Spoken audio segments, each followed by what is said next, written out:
চলো আজ Manchurian বলসের recipe share করব। আজকে আমি ভেজ মাঞ্চুরিয়ান করেছিলাম, তার জন্য গাজর, বিনস, বাঁধাকপি অনেক কিছুই নিয়েছি। সব কিছু সবজি মিক্সিতে আমি ভালো করে গ্রাইন্ড করে নিয়েছি, কারণ আমার কাছে চপার নেই আর মিক্সিতে খুব ভালো গ্রাইন্ড হয়।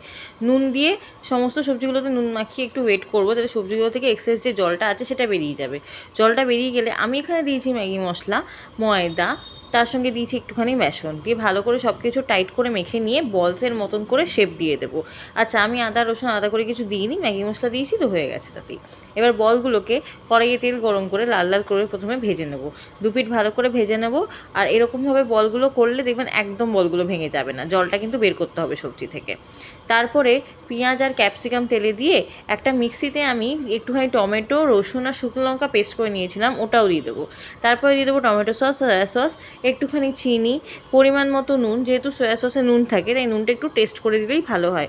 দিয়ে ভালো করে মিক্স করে নিয়ে তাতে দিয়ে দেবো বলসগুলো, নিয়ে দিয়ে দেবো কর্নফ্লাওয়ারগুলো, জল নিয়ে গ্রেভিটা একটু ঠিক হওয়া অবধি ফুটতে দেবো।